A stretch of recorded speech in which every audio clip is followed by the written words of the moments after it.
আমরা কিছু টাকা আর হলো বিদ্যুতের জন্য কিছু ডাইপার ডোনেট করছি আর হলো যে জামা কাপড়। এই যে মানুষের স্বতঃস্ফূর্ত অংশগ্রহণ এবং স্টুডেন্টরা কাজ করছে, হ্যাঁ, এইটাকে কিভাবে দেখছেন? আপনার অনুভূতিটা কেমন? এটা কেমন লাগছে? আমার খুব ভালো লাগছে।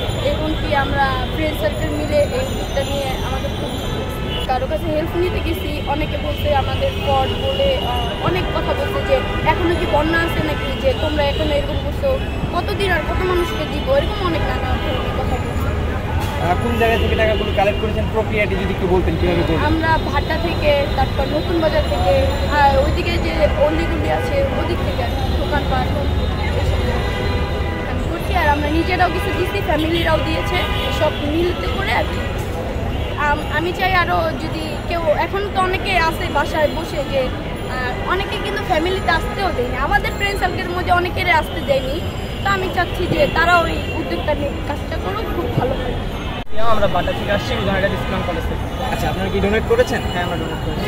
আর কত টাকা ডোনেট করেছেন বা কি ডোনেট করেছেন? আমরা টাকা ডোনেট করছি আর কিছু কাপড় চোপড় ডোনেট করছি, যারা হচ্ছে বন্যার সমস্যা তাদের।